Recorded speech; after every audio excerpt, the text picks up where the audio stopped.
right, let's talk some shit. Welcome in, everybody. If you're new here, my name is Baron. What we're doing today is continuing on with wrapping up reading for 2025, the best, and in this case, the worst. So I've already actually tried to film this video. I've had a lot of just chaos going on. So hopefully I'll get through it this time. Hopefully my energy can stay up. But if I seem a little bit off, strange, I'm doing my best. Hi guys, after editing the video, can confirm the energy does drop and I start to make a whole lot less sense because I'm frankly tired by the end of this video because life is just lifing the fuck out at the moment. I'm hoping that, based on the editing, I've made more sense of some of the nonsense that I did spew, but if you do have questions at any point because you're like, girl, what are you talking about? Just leave them in the comments below. I will clarify because I simply do not have it in me, nor do I have the time to film this again. Anyway, back to the video. Although I have done a lot better about DNFing books that I'm like truly just not loving, there are still some stinkers in the bunch. That said though, like when I was putting together the list for this video, one, I think this might be the shortest list I've ever had. It's only, I think, 5 books. And I have a lot less visceral reactions to these books than I do some of my DNFs. Some of these still piss me off though. Get ready for me to be riled. We're making progress. I think my DNFing every year has gotten better and better. I feel like I've refined more and more what things are going to bother me and when it pays off to push through and when it doesn't. But, you know, can't win it every time. So here we are. There's still a few that are bad. Quick disclaimer, quick reminder, please, please, please. Remember, I'm not the pinnacle of taste. I'm just a random lady sitting in her living room talking shit about books. Everyone's got different opinions. Everyone's got something different that they look for in books. If you see me put a book cover up and you're like, I love that book, and it's gonna upset you to watch me talk very snarkily about it, go ahead and skip that one. Click off the video. Protect yourself emotionally. There's no sense in getting worked up over little old me. Who am I even? And I love that you love that book. Formatting wise, I'm not planning to go into too much depth on the books. I do want to do like just a quick little synopsis, but not like what I normally do, which is a very dramatic retelling of what the book is about. And I won't be going over any DNFs. These are all books that I read to completion. I don't know that I liked that phrasing. Ew. But the DNFs will be coming in a separate video at the beginning of next year. So be on the lookout for that bad boy because that one I will be heated. Without further ado, let's just jump into these books and hopefully I can make it through recording this time. All right, the least worst of the bunch. I do have these organized in order. I know, look at me go. It's never been done before. We have The Professor by Skye. So this is the first book in a series. It follows the same couple throughout. It's a professor student, ex's dad. The premise for this is like the heroine needs some money for school, so she decides that she's gonna like escort for a night, ends up having a great connection with the guy, and then it turns out it's her ex's dad and her professor, which she finds out like the next day. And then also there's some shenanigans with the secret society. So this one started off strong, and I think this one and the next one kind of had the same issue. The premise had me hooked because we had like some compelling dynamics, we had some decent stakes, but I think this book is too short for what it was trying to do, and it is so overstuffed with just absolute shit for no reason. Like, why does the heroine have a BFF that is a pop star that is randomly introduced that we only see once or twice on page? What was the point of that? Why did we need an info dump about her backstory and about who she is? Why is that even a detail included? Then with like the secret society, it just felt really corny. They just used like a lot of Shakespeare, you know, because they're so much more intelligent. And it's like not clear what they stand for. And look, I get it's the first book in the series,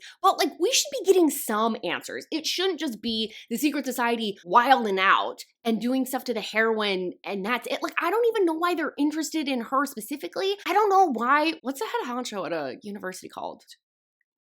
The president? It's not the principal. The CEO of the university. Final answer. He like has her going after the secret society and I was like, why? Why her? That doesn't make sense either. And then her parents are in debt and then she's dealing with this ex and this professor and it just felt like everything was always at 100. It felt kind of dramatic for the sake of being dramatic. And then the romance fully lost me. Fully lost me. We had such a cool foundation for it. But then like after no vulnerability, they're just kind of like, no, I love you. I'm like, you guys haven't even spent time together. What are you talking about? How did we get here? Like I said, I think there's good elements, there's good pieces. That setup was kind of cool, but the execution is bad. So next up I have, unfortunately, what was a priority read either for this year or last year, and it's Blaire by Anita Gray. So this is another one that's a first in a series. It is also not finished, so maybe it's okay that it kind of sucks because we're probably never gonna get the answer. Honestly, this author has disappeared. I don't know what happened. I digress. So this one, the heroine was and she ended up being trained to serve someone really high up in the Russian mafia. She is his bodyguard and at his beck and call constantly. And then he ends up like losing a bet or moving against a guy, and then he owes him in some way. So then he loans her out as repayment. And then that guy, whose name is Charlie, I think the guy that owns her, his name is Maxim. So Charlie ends up trying to break her training, but she's got to like go back to Maxim. He's just like messing with her because he likes her. I don't know, whatever. Anyway, this once again started out good. Are we sensing a theme? Are we sensing a pattern? This is probably why I pushed through on the both of these, is because like the setup felt really solid. Because I felt like there was like stuff that was unique. You've got a female bodyguard. She's highly trained. She's an incredible fighter, even against men. It was character driven. It's all from the heroine's POV. But whoa, did this fall flat on its face when it came to two very important things. One, the psychological elements, because that's going to be a huge piece, right? We are trying to break her training, and we've got this guy that wants to reform her training so that they can be together. And I feel like a lot of the psychological elements were explained from a very academic place, not even academic, from a very Wikipedia place. So it kind of felt like the characters were a little bit too aware. Well, the heroine, we're only in the heroine's perspective. It was like the heroine was just like a little bit too aware of what mentally should be going on with her if someone else observing her was breaking it down. Like she was too aware, rather than having that emotional push and pull between the training that she has had and this guy that wants to remake her. So like you don't feel that push-pull between like Maxim and Charlie. So I didn't get why she felt conflicted with Charlie, like at all. You know what I mean? So that just falls on its face. I didn't give a shit about this romance. This dude was giving me nothing. Nothing. Oh my God. And the hero, guys, I need to talk to you guys about this. The hero is Hispanic and he uses Spanglish. It felt about as authentic as Taco Bell. If you've ever watched 365 Days, right on par with this. Like it was just really corny and it threw me out because it would make me laugh. And I was like, it's kind of hard to take this serious when I'm getting the giggles. And the mystery did not pay off. Anyways, on to the next one. Next up, I have Enslaved. This is very high. Anyways, I have Enslaved by Marissa Honeycutt. This is another first in a series. It's supposed to be like a dark captive, kind of similar to the last one. This one, her family passes away. This guy ends up taking her, wants to train her for this secret society for a really specific purposes. Oh, that's not it. For a specific purpose. It's to be a courtesan, but not only a courtesan, but he kind of wants her to like spy on certain men of wealth in the secret society. That's pretty much it. I feel like I'm forgetting something. This one started out, once again, okay. Some parts were really grossing me out. I was invested. I want to know what happened. But it fell apart so quickly. I think that the writing in this felt, I want to say bad. No. I want to say it feels juvenile. It feels like a first draft or a first attempt. There's like ideas for scenes, but not the strongest storytelling for the plot itself that's supposed to be overarching. There's just a lot that was really meandering. It felt like things were done just to be kind of titillating. Like for example, okay, so we've got the secret society. They've got all these trained courtesans, right? They pierce different body parts to signal the level of escort or their role as a member. They pierce their member to show that they're a member. Prison time for me. Believe it or not, jail. But then like nobody pays attention to those. And also, even if those piercings are out, because most of the time they're under clothes, so they wouldn't even be able to see them in the first place. At that point, I was kind of like, well, what's the purpose of these? Other than to be like, oh my God, her cooter's pierced. I know. Wild. Yeah, I don't know. I was just kind of like, for what and for why? It didn't really have a purpose other than to have a scene where she had to have her bits and bobs out in front of people to get them pierced. Also, she talks about a piercing gun. Anyone that has body piercings knows that that's not a thing. I say that as someone who's had several body piercings in my time. And I think that's just kind of like the general sense of things, is like there were scenes for the sake of having scenes. Like she would be told like, oh, go on a date with this guy and report back stuff. But then like she would get dickmatized so easily. The second a man showed interest in her was like brain off out, like so quickly. I get it. She's got some training. She's supposed to be an escort, but it's every man that shows her interest. So it's hard to even tell because we're sort of aware that one of the guys that she is interacting with is probably gonna be the hero. She's having these like flashbacks of this guy that she had contact with, or a young boy when she was young too. I don't quite remember it, but you get the sense that this is like the hero. Present time, she spends like no time with him whatsoever. And then she's making out with like him, his brother, this other guy that randomly showed interest. Like there's no rhyme and reason, and you get full on spicy scenes. So you don't know which ones are important and which ones to ignore. So it comes across more like an erotica, but there is a plot. I don't know, it's very confusing. This is once again also a case of I don't really know what the secret society does. I just don't like when secret societies are power for the sake of power. I want them to have some sort of direction or agenda or something. Like 24690 kind of has a similar-ish premise of like they have slaves, but it's clear that the purpose of that society is to keep the fact that they have slaves for these very perverse things that they want to do. They have that, like, they keep that under wraps. So that feels like clear what they're doing. I don't know what they're doing here. It's a case of, it's an intriguing premise, but I just don't see this ever paying off in a meaningful way because I just don't think this is a well-constructed story. So I'm going to move on and we're going to start getting a little bit more heated because this is where things take a turn. All right, next up, I have Sovereign by Raya Morris Edwards, which feels so weird. Have I never said her name out loud before? No, I have to have, because I would have done a wrap up. I'm a genius. Okay, moving on. So this is like BDSM, small town Western. This felt like 50 Shades of Grey meets Yellowstone, but in the worst way. In this one, the heroine has this like very violent, loveless marriage. He goes to the neighbor's property. The guy at that property is like his nemesis. He dies there, so she's suddenly widowed, inherits everything, but there's some financial stuff and his family's coming after her because they're like, we want that land. And then the neighbor, you know, the guy that owned the property that her husband died on, steps up and is like, I can offer you protection and also I'll give you some money if you be my sub for like the next year or something like that. This is one that I did as a buddy read with Lynn, which is probably the only reason both of us pushed through because both of us were crabby. We could not stop bitching about it, which is also probably the reason we pushed through because it was kind of fun to just like dog on a book for a second. This is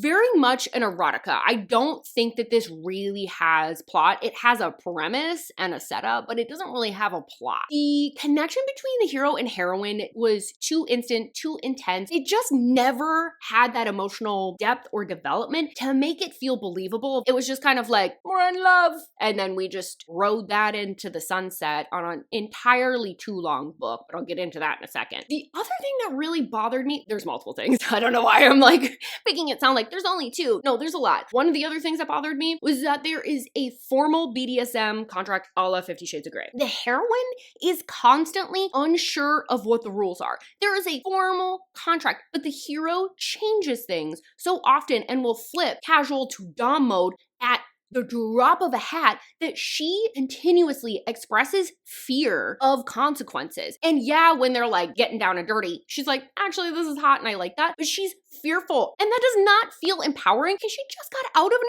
abusive relationship. She needed something where she knew what was going on rather than walking on eggshells all the time. And then it felt like with the hero, the author was trying to ride this line. It's like, I want him to be likable and palatable for the masses, but also like want him to be a bad boy. It made it feel even grosser because I'm like, if you're a bad guy, just lean into that because then that BDSM relationship isn't going to be something that the heroine likes. We don't even care about that because we just want to get what we want because we're a dark hero, right? Versus him thinking that he's a good guy for doing this. Why? What about this makes you think that you are a hero? I just hated that for all the supposed communication that she's left guessing. And then, oh my God, you guys, this scene actually cracked me the fuck up so hard. God, this is so stupid, you guys. Bear with me. So this guy pulls a weapon on her during sexy time. It is framed as him being vulnerable. What a man. What a man. Truly, this is like the worst hero I read this entire year. Oh my God. Oh, and then he also sniffs out ovulation. Stop trying to be Rhysand, my guy. I just felt like there was a lack of logic with a lot of like the backstory for the hero too, where he was like, he was like engaged before he could even drink. And this book felt way too long. It felt way too long. I think this could have worked as a novella, but it was way too long. And then it not only had not one, but two epilogues. I'm like, for what? There's no fucking plot. There's nothing to wrap up. They've been together this entire time. They've been professing their love to one another. I'm getting too heated. I need to calm down. I need to calm down. Okay, we're gonna move on to the next book. Okay, next up, this one is in a vlog, so I'll link that somewhere in here. I think it's on this side. Hey Diva, while you're waving your hands around talking about how there's a vlog, why don't you mention what the goddamn title is? Or maybe the author? I don't know, one of those would be cool. It's In the Shadow by JA Owenby. I always want to say Owensby. It's Owenby. Anyway, back to the video. And this is a one that I did for like a star romance vlog. So the heroine's dad is unwell, so she needs money. So she became a cam girl. She became a cam girl. Then that gets the attention of a very wealthy client. She also around this time meets a bartender. And then there's also a serial unaliver who crops up in the city, and one of these weirdos is stalking her. Okay, so this one was so clunky trying to get into the book because it was just like scene. And it was just trying to show her literally back to back meeting these men or in some way learning about them, getting the background for what's going on with her dad and the cam work. And then like all of it just kind of like turns into nothing. The cam girl stuff just like goes away. But it felt like we were just like speeding through like all of this setup. And then after that, the plot was so predictable. Like whatever you think is probably going on with all these men, I'm not gonna say for sure that you're right, because I don't know exactly what you're thinking, but you're probably right. I literally, in the video, I was trying to be so positive about this book. So I was like, okay, we're kind of like, now that we've got our footing, like now it's gonna turn around and it's feeling unpredictable, because there were attempts to kind of like disguise what was going on, where I was like, oh, so maybe I don't. No, I did. I did the entire time. And it was so frustrating to feel like maybe this was gonna be something fresh and something interesting. And then it was exactly similar. Those are contradictory. It was very similar to like things I've already read before. So it was playing out in the exact way that I didn't like. And then throughout the entire thing, I had such an issue with the dialogue. I need authors desperately read your dialogue out loud and see if it sounds like an alien. Because this one, it's literally like their idea of female friendship in this book is literally like, hey girl, yeah girl, I've known you forever girl, love you bitch. What in the Paris Hilton is going on here? And then the most egregious part was the ending. If you do want to read this book, you've gotten for some reason this far into me ranting about it, you're an actual saint. Do skip past this cover though, and I'll meet you up on the next one. But I do need to spoil this because this ending made me so angry, and I'm going to not tiptoe around any of the details. I'm fully spoiling this, like more than I did in my vlog. So buckle in. 3, 2, 1. Okay, so all of the men are the same person. This man has dissociative identity disorder, or formerly known as multiple personality disorders. No one's gotten him help. He's got friends in his life that could get him help, and they don't. They meet the heroine, they go, oh my God, you can be responsible for troubleshooting this. She doesn't have any like training of any kind. Like there's nothing about her that makes her more qualified to handle this. Why is this all falling to her other than she loves and cares about the hero? But then like, so do the friends. So like, why haven't they gotten him help? I don't know. That was bonkers to me. I was like, what makes the heroine think that she knows more than those other bozos? Like, we're all just like scrambling in the dark. And then at the end of the book, we find out the heroine's pregnant. And this is like, oh my God, this is gonna be something that fixes the hero. No, that's a huge stressor. And if you know anything about mental health, usually big stressors in your life, no matter how much you're looking forward to having a kid, right? Or how much you're excited about purchasing a home or moving to a new state or whatever it is, no matter how excited you are, there's just a high level of stress that comes with these big life changes. And usually mental health gets worse. So now, not only is the safety of the heroine been in jeopardy this entire time, now we're gonna have a kid in the mix, because by the end, by the way, we never get it figured out in any real way. And it's like meant to be sexy because she gets like the nice husband that wants to be a family man and the bad boy. And I was like, ew, I hate everything about this ending.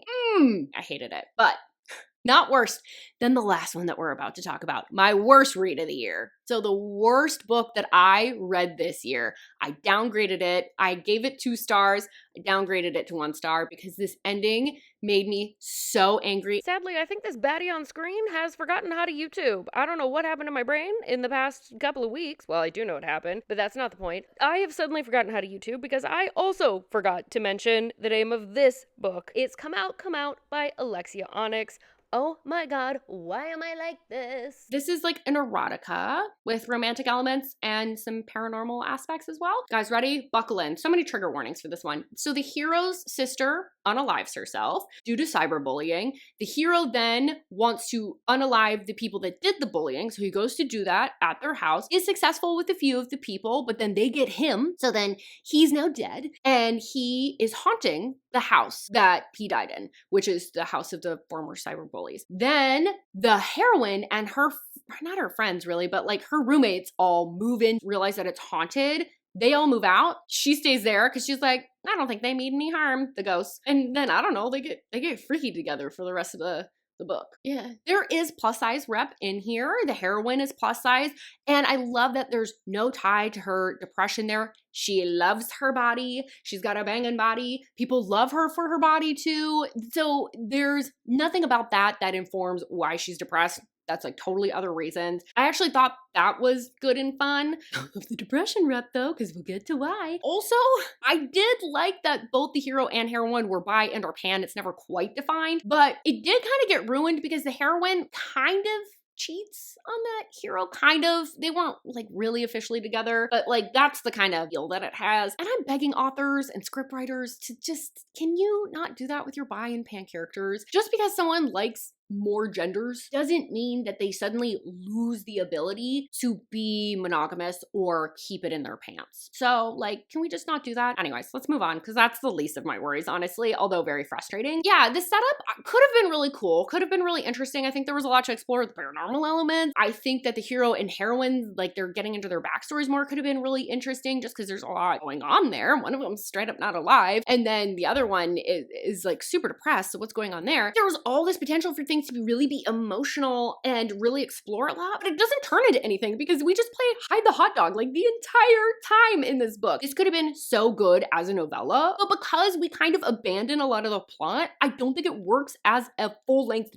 book. Because quite literally every time there's like maybe gonna be an emotional conversation, or maybe we're gonna dig into the backstory, or maybe ask a question.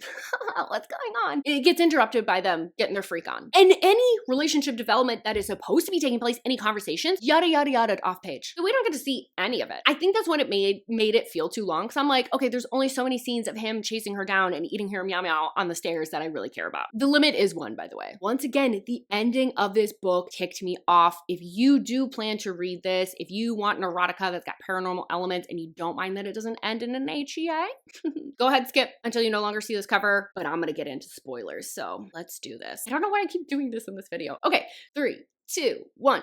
The hero, because he's a ghost, can't communicate very well with the heroine because he's not corporeal very often, but sometimes. Do we really get a lot of answers about why that happens? No. A lot of times he'll communicate through like writing up on a steamed over mirror or knocking things around. So the heroine's trying to self-harm and use drugs. He's trying to prevent her from doing that. He doesn't have a way to really communicate with her because she's intentionally tuning him out and ignoring him. So he destroys her ability to use the drugs.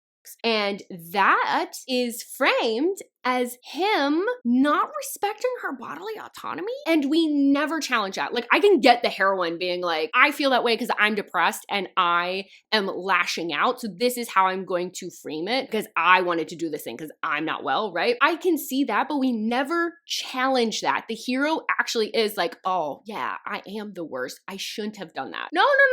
Sometimes you have to, when your loved one is not well, make choices that suck for them in the moment. That's the best way you have to help them. I was just like, I hate this.